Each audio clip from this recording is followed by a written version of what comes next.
बच्चों, answer education research centre में आप सबका स्वागत है।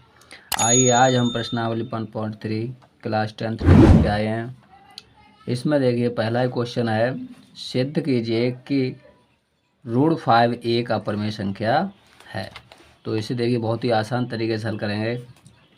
सवाल जब पूछता है कि अपरिमेय संख्या है तो हम देखिए इसका विपरीत मानते हैं कि माना √5 एक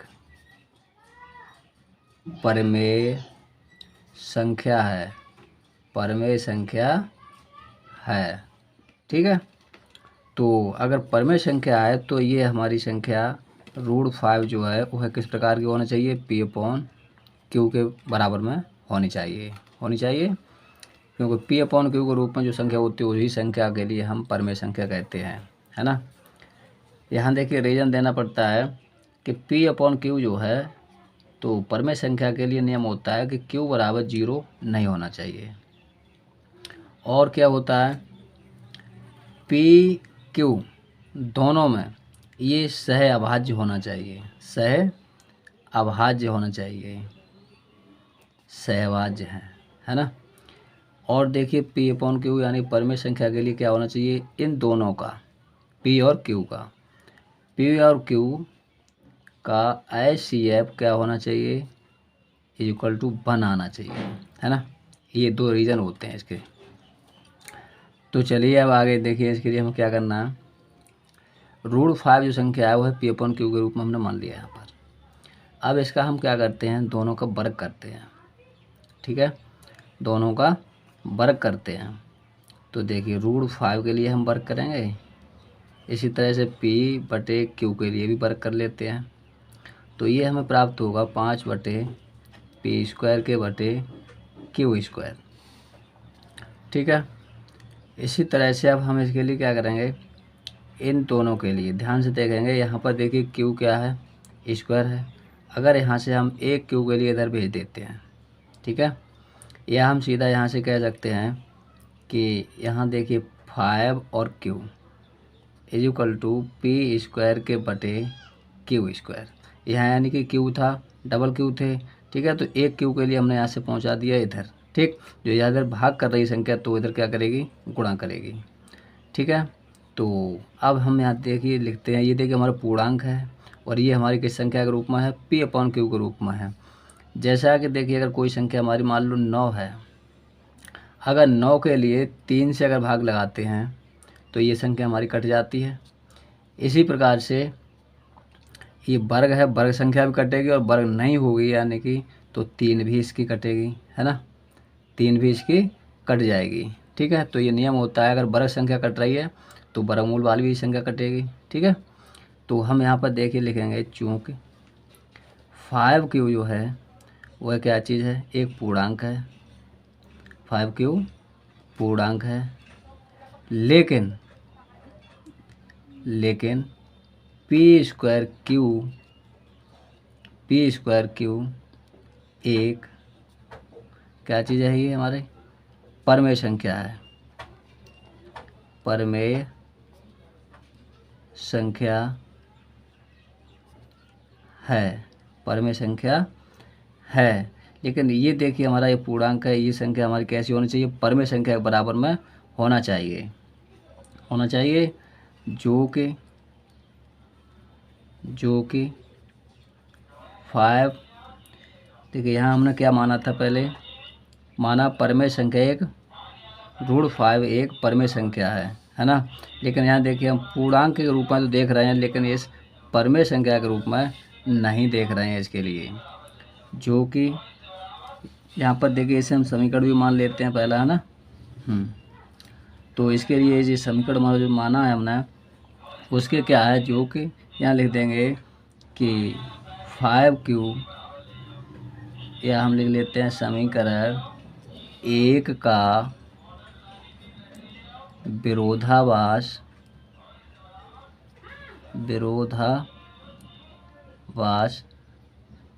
है।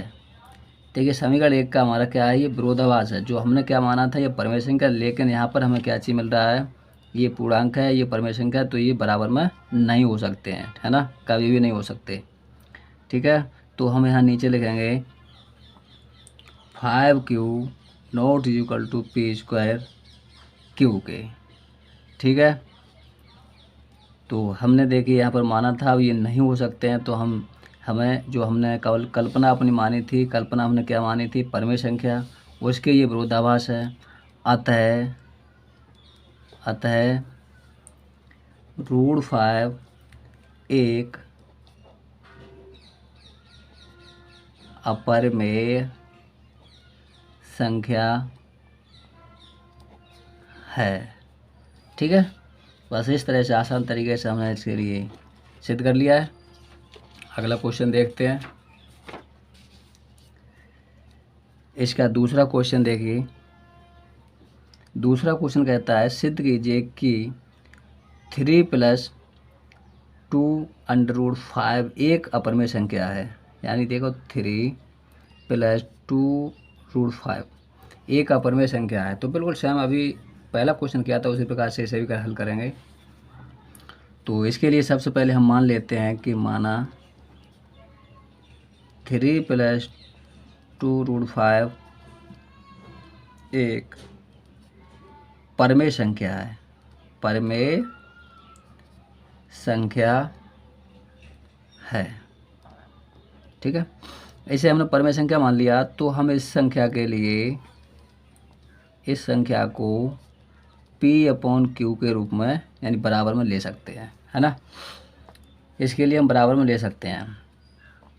अब देखिए हम क्या करना है, 3 को इधर भेज देना है। तो 25 = P/Q - 3।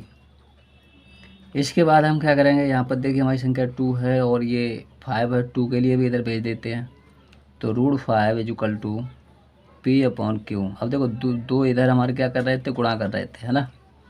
तो इधर क्या करेंगे, भाग करेंगे। तो 2q माइनस, यहाँ देखो 3 है ये, तो 3 के बटे में भी ये 2 जाएंगे, ठीक है। तो 3/2, ठीक। अब देखिए पिछले क्वेश्चन में हमने ये हल कर लिया है कि √5 जो है वो है एक अपरिमेय संख्या है। ये कई संख्या है, अपरिमेय संख्या है, ठीक है। तो हम इसके लिए यहाँ पर लिखेंगे चूंकि √5 एक अपरिमेय संख्या है, अपरिमेय संख्या है। तो इसके लिए अब हम बार बार नहीं लिखेंगे क्योंकि हमने पहले क्वेश्चन में इसे सिद्ध कर लिया है। इसलिए हम डायरेक्टली इसमें लिख लेंगे कि √5 एक अपरिमेय संख्या है। जब ये अपरिमेय संख्या है तो ये परमेय संख्या के बराबर में नहीं हो सकती है ना, नहीं हो सकती है, ठीक है। तो ये हमारी संख्या नहीं हो सकती है, इसे हम लिखेंगे √5 और not is equal to P/2Q - 3/2, ठीक। अब हमें क्या रीज़न देना है यहाँ पर, जो हमने सबसे पहले माना था कि ये परमेय संख्या हमारी कैसी है, 3 + 2 √5 के लिए हमने परमेय संख्या माना था। तो इसका ये क्या कर रहा है, ये विरोधाभास कर रही है। तो बस यही हमें लिखना है, हमारी देखिए ये नॉट इक्वल टू है, तो हम लिखेंगे हमारी अवधारणा का विरोधाभास है ना। जो हमने माना था कि ये परमेय संख्या है उसका ये क्या कर रहा है, विरोधाभास कर रही है। तो अतः हमारी कल्पना कैसी रही, असत्य रही, यानी गलत है ना। हमने परमेय संख्या मानी थी तो वह हमारी कल्पना करना असत्य है। तो असत्य है, तो इस प्रकार से हमारी ये संख्या जो है 3 + 2 √5 कैसी है संख्या, 3 + 2 √5 एक अपरिमेय संख्या है, ठीक है। इस तरह से हमें यह हल करना था, ये हमने सिद्ध कर दिया। इसके लिए बहुत ही शॉर्ट ट्रिक से छोटे रूप में इसे हमने हल कर लिया है। इसी तरह से प्रश्न संख्या तीसरा देखेंगे।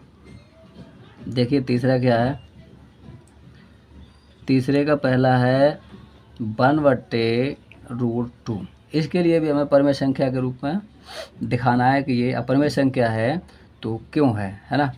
तो विपरीत मानना है इसके लिए भी, तो हम लिखेंगे माना 1/√2 एक परमेय संख्या है। ठीक है, जब भी इस तरह के सवाल आते हैं तो हमें विपरीत मानना पड़ता है। अगर अपरमेय पूछता है तो हम परमेय मानेंगे। ठीक है, जहाँ देखिए ये परमेय संख्या मानी तो इसे हम लिख सकते हैं 1/√2 किसके बराबर में ले सकते हैं, P/Q के रूप में। ठीक है, तो ये P/Q जो है यह है Q के नॉट इक्वल टू 0 नहीं हो सकता है ये। ठीक है, और भी इसका याद होना चाहिए तुम्हें कि P और Q का HCF क्या होगा, HCF 1 होना चाहिए, तब तो ये परमेय संख्या होती है, अन्यथा नहीं, है ना।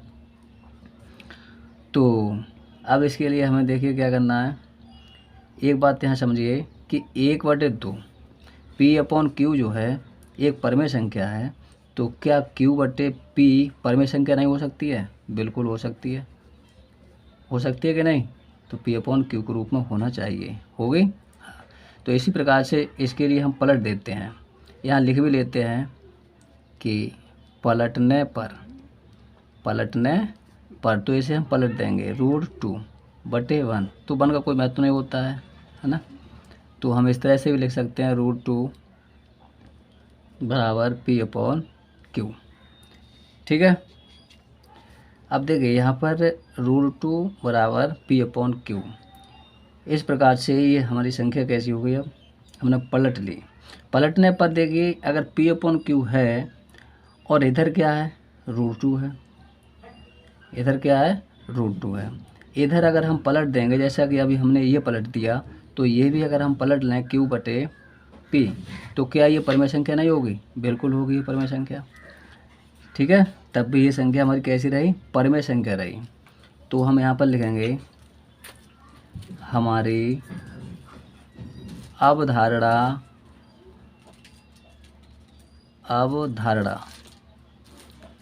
हमारी अवधारणा कैसी रही, गलत है।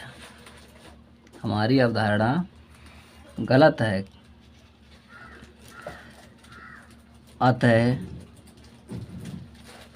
√2 नॉट इक्वल टू Q/P, है ना। देखिए इसकी विरोधाभास हो रही है, ये इसके विरोधाभास हो रही है, इसलिए हमारी अवधारणा कैसी है, गलत है। ठीक है, तो अब यहीं पर हम लिख देंगे कि हमारी संख्या कौन सी थी इसमें, 1/√2, 1/√2 एक अपरमेय संख्या है। ठीक है, इसी तरह से अगला क्वेश्चन देखेंगे। देखिए इसका पार्ट सेकंड है, पार्ट सेकंड को देखेंगे। देखिए 7√5, इस संख्या के लिए हमारा करना है कि ये अपरमेय संख्या है तो कैसे है। तो देखिए इसके लिए भी हम मानते हैं, सबसे पहले माना 7√5 एक परमेय संख्या है। ठीक है, अब इसके लिए हमें देखिए क्या करना है। जब ये परमेय संख्या है तो इस संख्या के लिए हम P/Q के बराबर में लिखेंगे। ये देखिए रीजन दे देंगे कि Q बराबर नॉट इक्वल टू 0 होना चाहिए। और क्या क्या होता है, P/Q का HCF 1 आता है ना। इन दोनों का HCF क्या होना चाहिए, 1 होना चाहिए और सहभाज्य होना चाहिए। चलिए अब हम यहाँ पर देखते ही, देखो 7 हमारे इधर हैं, इधर ले जाना है इन्हें, इनके लिए हम पलट लेते हैं। तो P/Q यहाँ देखिए ये हमारी संख्या गुणा कर रही है, तो इधर जाएगी तो क्या होगा, इधर गुणा कर रही है तो इधर भाग करेगी, यानी नीचे आ जाएंगे ये हमारे साथ। ठीक है, अब देखिए यहाँ नीचे आ गई 7। √5 के लिए हमने पहले क्वेश्चन में सिद्ध कर लिया है कि यह अपरिमेय संख्या है, तो हम यहाँ पर लिखेंगे √5, चूँकि √5 एक अपरिमेय संख्या है ना, अपरिमेय संख्या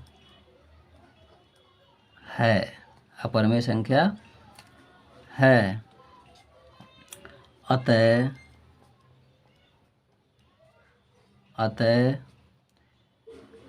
हमारी अवधारणा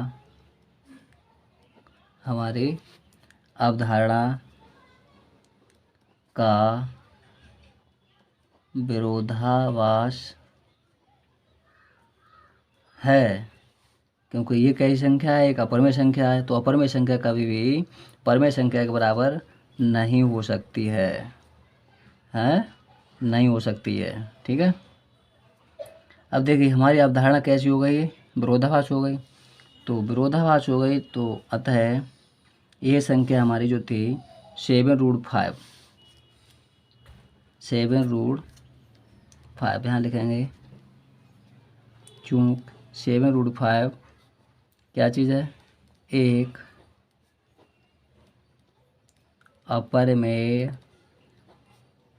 संख्या है। बस ये हमें रीज़न देना था इसका। इसी तरह से इसका तीसरा पार्ट देखेंगे। तीसरा पार्ट क्या है, 6 + √2। इसके लिए हमें दिखाना है कि ये अपरिमेय संख्या है। तो देखिए इसे भी हम विपरीत मानेंगे, माना 6 + √2 एक परिमेय संख्या है। परिमेय संख्या मान लिया हमने, जब परिमेय संख्या है तो ये किसके बराबर होना चाहिए, P/Q के बराबर होना चाहिए, है ना। जहाँ पर ये हम रीज़न दे देते हैं कि जहाँ Q बराबर 0 नहीं हो सकता है और P/Q दोनों के HCF क्या होना चाहिए, 1 होना चाहिए। ठीक है, तो अब हम इसके लिए थोड़ा सा परिवर्तन करेंगे इसमें। देखिए ये संख्या हम इधर ले जाएंगे, P/Q माइनस, इधर देखिए प्लस हो रही है तो इधर माइनस हो जाएगा। अब देखिए यहाँ पर ये हमारी संख्या कैसी है, अपरिमेय संख्या और ये परिमेय संख्या है, तो हम लिखेंगे चूँकि √2 अपरिमेय संख्या है ना, ये एक अपरिमेय संख्या है, तथा P/Q - 6 एक परिमेय,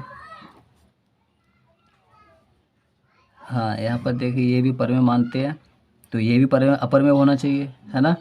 कैसी होना चाहिए, अपरिमेय संख्या होनी चाहिए, अपरिमेय संख्या होगी कि नहीं होगी, जो कि यहाँ पर नहीं है। तो हम लिखेंगे √2 not = P/Q - 6। ठीक है, इसके बराबर ये नहीं है। लेकिन नियम क्या कहता है, अगर इधर अपरिमेय संख्या है तो इधर भी अपरिमेय संख्या ही होना चाहिए। यहाँ लिखेंगे जो कि हमारी अवधारणा का विरोधाभास है, यानी हमारी अवधारणा जो है वह असत्य साबित होती है, क्योंकि हमने क्या माना था, इसके लिए हमने इसे परिमेय संख्या माना था, है ना। तो ये क्या निकली, ये परिमेय संख्या अपरिमेय संख्या के बराबर नहीं हो सकती, अतः ये अपरिमेय संख्या ही और ये परिमेय संख्या रहेगी। तो हम लिखेंगे अतः 6 + 2 एक अपरिमेय संख्या है।